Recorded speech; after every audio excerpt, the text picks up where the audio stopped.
Ma'am, ನಮ್ಮಿಂದ ತಪ್ಪಾಗಿದೆ ನಿಜ. ಅದಕ್ಕೆ ನೀನು ನಮ್ಮಲ್ಲಿ ನಂಬಿಕೆ ಕಳ್ಕೊಬೇಡ ಮಾಮ್. ಹಾಗೆ ನೋಡಕ್ ಹೋದ್ರೆ ಡ್ಯಾಡ್ ನಮ್ ವಿಷಯನೇ ಹೇಳಿರ್ಲಿಲ್ಲ ಮಾಮ್. ನನ್ ಮಾಡೋ ಕೆಲಸ ಸಹಾಯ ಮಾಡಕ್ಕಾಗತ್ತಾ ಅಂತ ಕೇಳಿದ್ರು.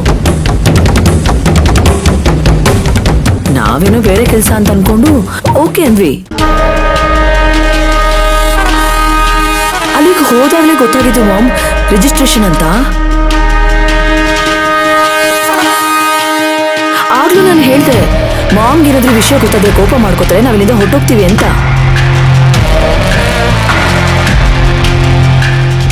ಆಗ ಡ್ಯಾಡ್ ಹೇಳಿದ್ರು, ನೀವು ಹೋದ್ರು ಹೋಗ್ಲಿಲ್ಲ ಅಂದ್ರು ಅವಳು ಕೋಪ ಮಾಡ್ಕೊಂಡೇ ಮಾಡ್ಕೋತಾಳೆ. ಒಂದ್ ವೇಳೆ ಅವಳು ಕೋಪ ಮಾಡ್ಕೊಂಡ್ರೆ ನಾನ್ ಹೇಗಾದ್ರೂ ಮ್ಯಾನೇಜ್ ಮಾಡ್ತೀನಿ ಅಂತ ಹೇಳಿದ್ರು. ಆಗ ನಮ್ಗೆ ಏನ್ ಮಾಡ್ಬೇಕು ಅಂತಾನೆ ಗೊತ್ತಾಗ್ಲಿಲ್ಲ ಮಾಮ್. ಹೇಗಾದ್ರೂ ರಿಜಿಸ್ಟ್ರೇಷನ್ ನಿಂತೋಗ್ಲಪ್ಪ ಅಂತ ನಮ್ಮ ಮನ್ಸಲ್ಲಿ ಅನ್ಕೋತಾ ಇದ್ವಿ. ಅಷ್ಟ್ರಲ್ಲಿ ನೀನ್ ಬಂದೆ ಮಾಮ್, ಆಗ ಸಮಾಧಾನ ಆಯ್ತು. ಇದ್ಯಾವ ವಿಷಯನೂ ಗೊತ್ತಿಲ್ಲದೆ ಏನೋ ನಾವೇ ತಪ್ಪು ಮಾಡಿದೀವಿ ಅನ್ನೋ ತರ, ನಮ್ಮೇಲೆ ನಂಬಿಕೆನೇ ಇಲ್ಲ ಅನ್ನೋ ತರ ಮಾತಾಡ್ತಿದ್ಯಲ್ಲ ಮಾಮ್.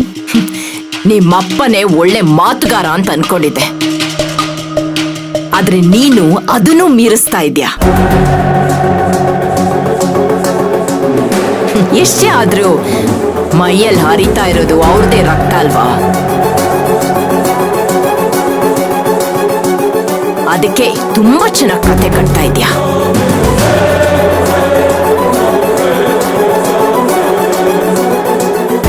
ಇಲ್ಲ ಅತ್ತೆ, ಸಮು ಯಾವ ಕಥೆನೂ ಕಟ್ತಾ ಇಲ್ಲ. ಅವಳು ಹೇಳ್ತಿರೋದು ಸತ್ಯ. ಆ ಮಯೂರಿನ ಈ ಮನೆಯಿಂದ ಆಚೆ ಹಾಕ್ಬೇಕು ಅಂತ ನಾವು ಪ್ರಯತ್ನ ಮಾಡ್ತಾನೆ ಇದ್ದೇವೆ.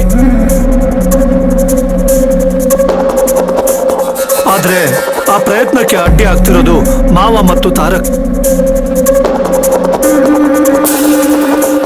ಅದಕ್ಕೆ ಅವ್ರು ಹೇಳಿದಾಗೆ ಕೇಳಿ ಅವ್ರ ಮನ್ಸಲ್ಲಿ ನಿಧಾನವಾಗಿ ಆ ಮಯೂರಿ ಬಗ್ಗೆ ತಪ್ಪು ಅಭಿಪ್ರಾಯ ಮೂಡಿಸೋಣ ಅಂತ.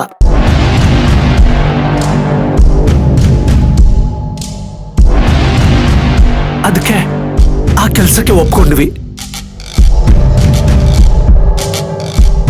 ಆದ್ರೆ ಯಾವುದೇ ಕಾರಣಕ್ಕೂ ಈ ರಿಜಿಸ್ಟರ್ ನಡೆದೇ ಇರೋ ಹಾಗೆ ಏನಾದ್ರೂ ಮಾಡ್ಬೇಕು ಅಂತ ನಾವು ಪ್ರಯತ್ನ ಮಾಡ್ತಾನೆ ಇದ್ವಿ. ಅಷ್ಟರಲ್ಲಿ ನೀವು ಬಂದ್ರಿ.